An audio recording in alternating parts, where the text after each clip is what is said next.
Number 9. Gigi Wu.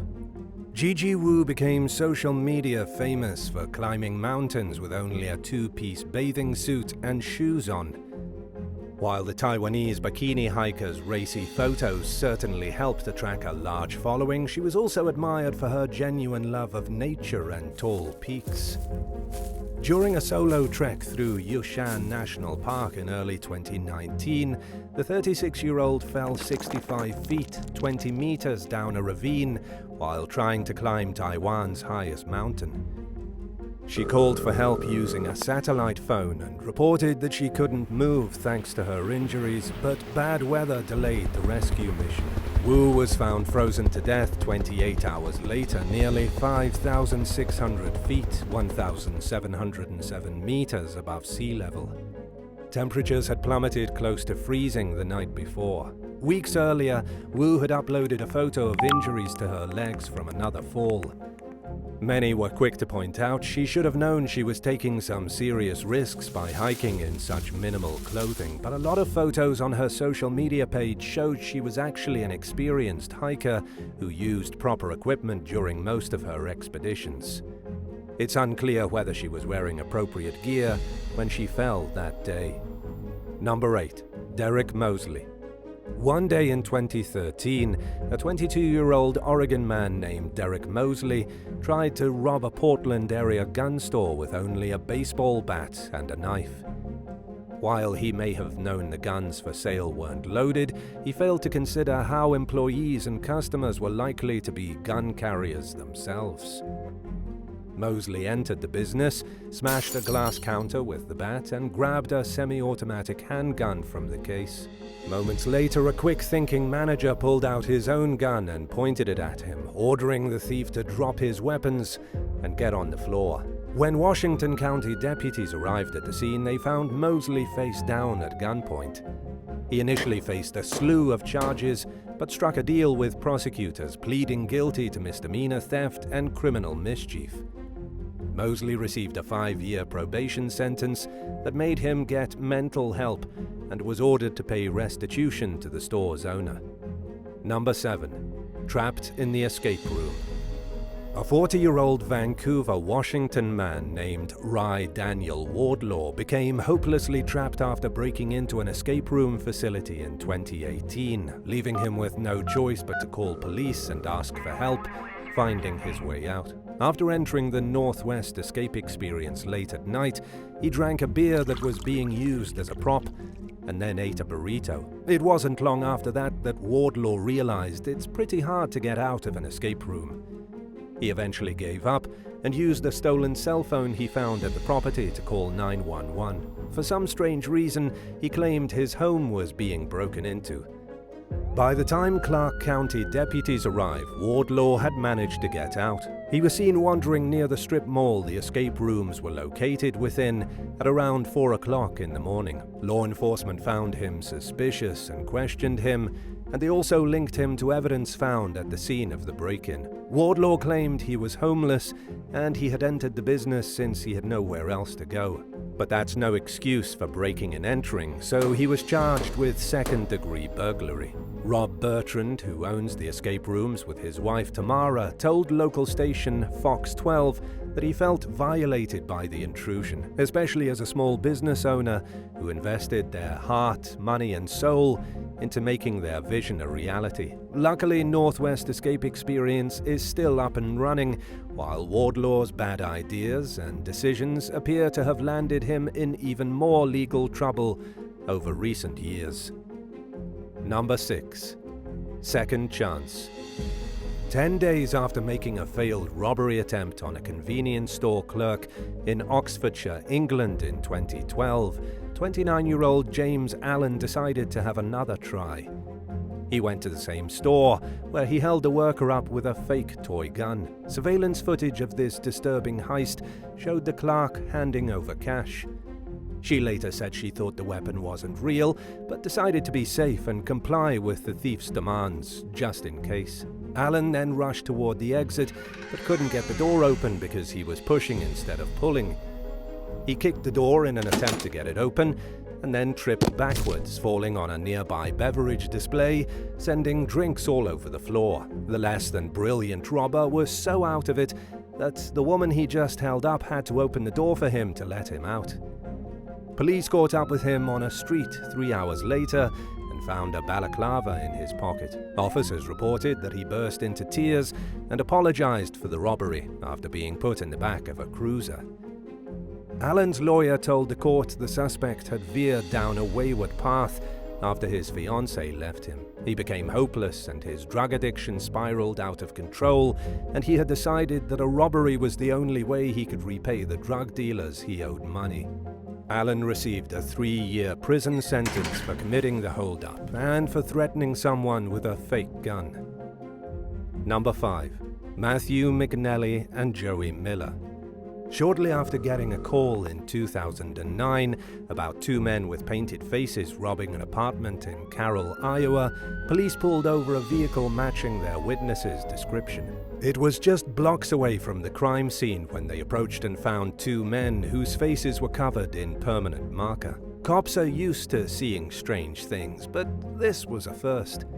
Even the police chief, Jeff Kaler, seemed speechless and somewhat amused, telling CNN he had never heard of someone using Sharpies as a disguise. The suspects, 23-year-old Matthew McNelly and 20-year-old Joey Miller, were charged with attempted burglary. In addition to their unconventional masks, investigators suspected the pair targeted the home because one of them thought his girlfriend was cheating on him with the person who lived there. It seemed that alcohol was involved, and the stunt must have been an impulsive, drunk decision the suspects made in hope of scaring the resident. In a shocking twist, a judge dropped the charges against McNelly and Miller due to a lack of evidence. He pointed out that the men were unarmed when police pulled them over, that there were no signs of them actually entering the apartment, and that nobody was injured in this strange case. The only real disappointment is the fact that we may never know what the pair's intentions were, or why they scribbled all over their faces. But it's probably safe to assume it wasn't for any good reason. Number 4. Rhys Owen Jones and Kerry Mules. During a visit to Australia in 2012, Welsh tourists Rhys Owen Jones and Kerry Mules got extremely drunk and thought it would be fun to break into the SeaWorld aquarium along Queensland's Gold Coast. While inside, they set off a fire extinguisher in the shark tank, swam with dolphins, and even stole a fairy penguin named Dirk. The pair realized they had made an incredibly terrible decision when they awoke the next day and found Dirk in their apartment. Despite being incredibly hungover, Jones and Mules did their best to feed and care for the bird. But they didn't really know how, and instead of returning the penguin to the aquarium, they released him into a canal. A witness saw what they were doing and quickly called the police, and after seeing photos and video that the duo posted of their drunk penguin snatching antics, a concerned social media user also told authorities. Thankfully, Dirk was found unharmed and was taken back to SeaWorld safely, where he was reunited with his partner, Peaches. Jones and Mules admitted in court to stealing the penguin and wrote an apology letter to SeaWorld and to the public. The judge agreed not to record the convictions in their records and fined them each $1,000 Australian dollars. He accepted the pair's explanation that they didn't act out of malice, just drunken stupidity, but reminded them they could have ended up dead if they had gone into the wrong exhibit. The judge also told them to watch how much they drink next time. Number 3. Janine Jones. Max Jones was a healthy husband and father that unexpectedly died in his North Port, Florida home in 2011 at only 52. By the time police suspected foul play, his remains had been cremated. Without an autopsy, any hopes of investigating the case came to a standstill. In the meantime, Max's widow, Janine, used some of his $1 million life insurance payout to get into real estate. But some things about her business didn't add up, and when one of her friends and tenants, John Chamberlain, began to suspect her of a massive scam, He confronted her about it. Janine was fraudulently acquiring access to homes she didn't own and renting them out illegally, and the illicit operation was massively profitable for the woman. Chamberlain's suspicions sent her into a panic over the possibility of legal trouble and losing the new, indulgent, lavish lifestyle her crimes were supporting. Fearing she would be found out after likely getting away with murder too, she decided the best way to stop Chamberlain from exposing her fraud was to have him killed. Janine reached out to her friend Amy Wright and asked if she knew anyone who could do the job. Amy was appalled by the request, but maintained her composure before going to the police. She connected Janine with an undercover detective who posed as a hitman that agreed to murder Chamberlain and dispose of his body for $4,000. During one meeting, Janine said she was fine with the hitman also killing Chamberlain's 11-year-old daughter if she was home at the time. She also asked if he was willing to kill her new husband and even suggested a 2-for-1 discount, as if having people murdered was simply an item to check off her to-do list. As soon as she gave the undercover cop a down payment, police took her into custody. Janine is now serving 2 life sentences at a Florida state prison without any possibility of parole. Number 2. Leyland Ayala Doliente and Holland Swad.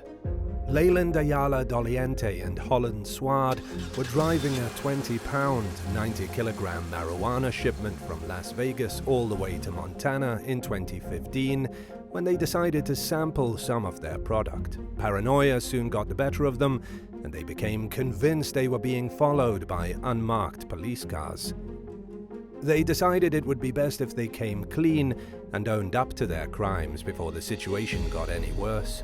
In an audio clip of Ayala Doliente's 911 call, he can be heard saying vaguely he and his friend were transporting stuff across state lines and that they knew they were being trailed by law enforcement vehicles. He told the operator they just wanted to get the inevitable arrest out of the way.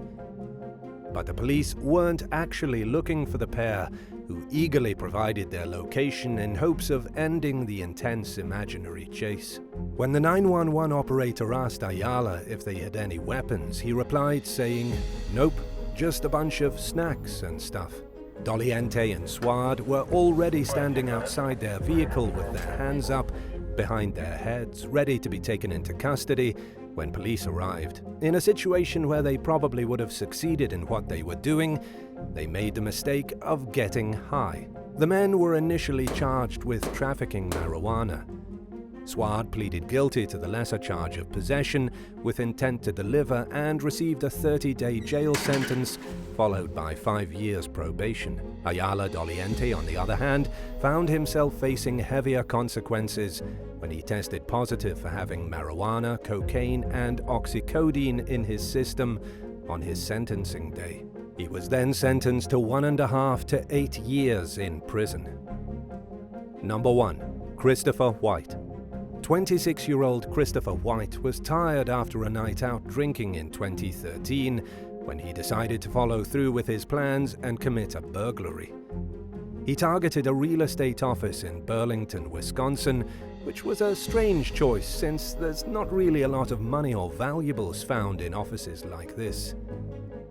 White allegedly got inside by shattering a window with a rock and then stole 3 computers. He set them by the front door and went inside again to look around for anything else that might be worth taking. After entering the basement, White took a bearskin rug from the wall, laid down on it, and took a nap. He was still there the next morning when employees arrived and saw signs of a break-in. They waited outside for police and were unaware of the man's presence until an officer found him curled up all cozy on the bear rug, peacefully snoozing away. White apparently told officers he was cold and tired from partying the night before, so he decided to take a quick rest that lasted way longer than planned. He was charged with 2 counts of felony burglary and was found guilty of both. Thanks for watching. Have you ever had a bad idea go wrong? Let us know in the comments below and don't forget to subscribe. See you next time.